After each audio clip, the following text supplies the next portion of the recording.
Hey there, cats and kitties. I am the Blues Man, Johnny Blues, and with this video, I'll be discussing my thoughts on Episode 3 of the anime series, Akuma no Riddle, or Riddle, Story of Devil.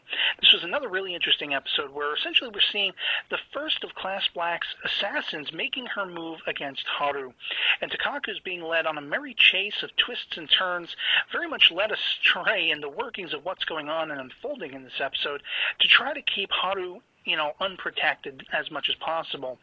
And it's very interesting to me because we open up still within that midnight meeting of the assassins, and they're finding out, as far as the rules and regulations goes, and Takaku's probably, in all likelihood, straying from them, they already took this into account. Whoever's put this whole assassination attempt on Haru, made it the game that it is, they've already taken into account Takaku would probably react this way. So it's falling within the lines of what they've already predicted might be the outcome. And the question is, what exactly is it all leading up to?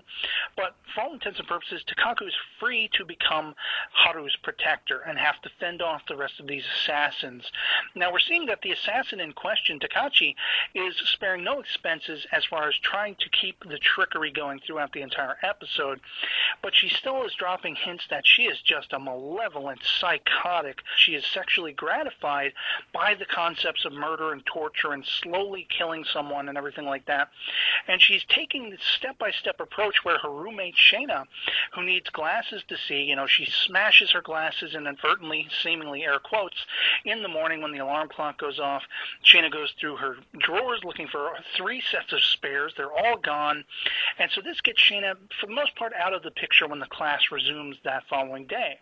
Now, later on, they're all taken by their teacher to this sort of nature preserve, and I was wondering why we're hearing so much about the bullfinch having a specific kind of whistle that sounds like a human whistling and all this kind of stuff. Turns out to come strongly into play as we're approaching the end of this episode, and Takachi has been using all these opportunities to get in really close to Haru and exploit her sort of naivete that, well, if Takaku's going to be my friend and going to be my protector, why can't some of these other assassin girls? I mean, Haru even says this to Takaku when she's being given sort of the third degree by Takaku to say, hey, you know what, you can't trust any of these other girls. They want to kill you. That's their mission.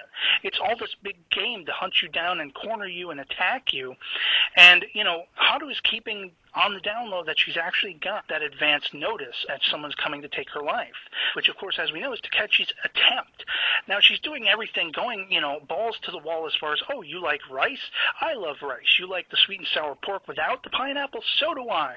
We have all this stuff in common. She's trying to break the boundaries that Haru has in her becoming friends, potentially, and being trusting of these classmates she knows in her right mind are going to be attempting to kill her. And she finds out the hard way that her sort of, interpretation of everything is horribly, horribly wrong. When, of course, Takachi gets her by herself and uses these flowers that have like a neural paralyzer that basically completely knocks Haru out. She's got her all tied up, and at this point, Takaku has been led astray by Takachi, who told her, hey, you know what, my roommate, Shayna, she's the one who took Haru down to the basement, and she does this to get Takaku out of the picture. They all know Takaku's going to be the one trying to protect Haru at all costs.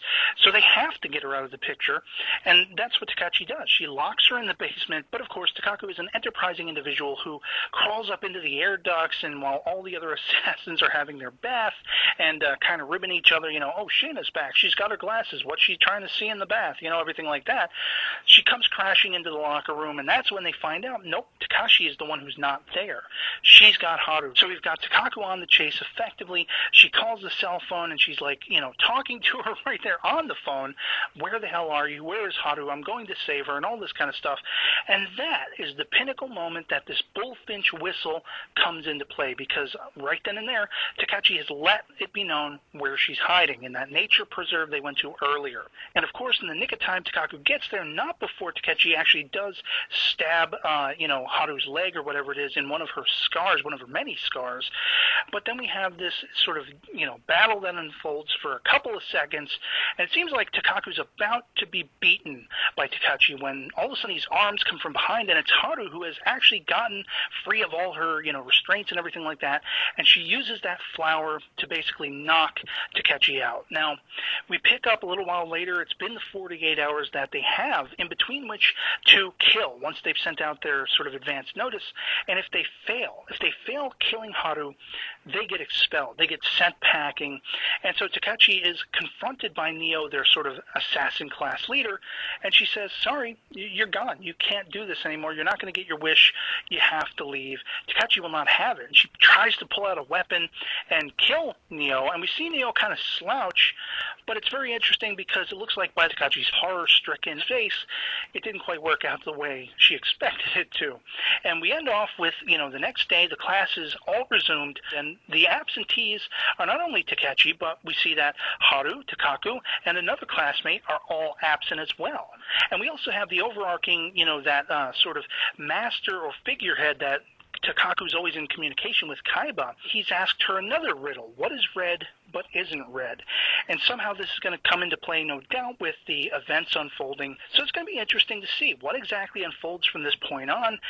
Who will be the next assassin to try to take a pot shot at Haru? Will Takaku be caught with her pants down, much as she was in this episode at Takachi's hands? And so, yeah, I'm really excited to see where it goes from here. Otherwise, that'll be pretty much it for me on this. I hope this video finds you well, and I'll catch you all later.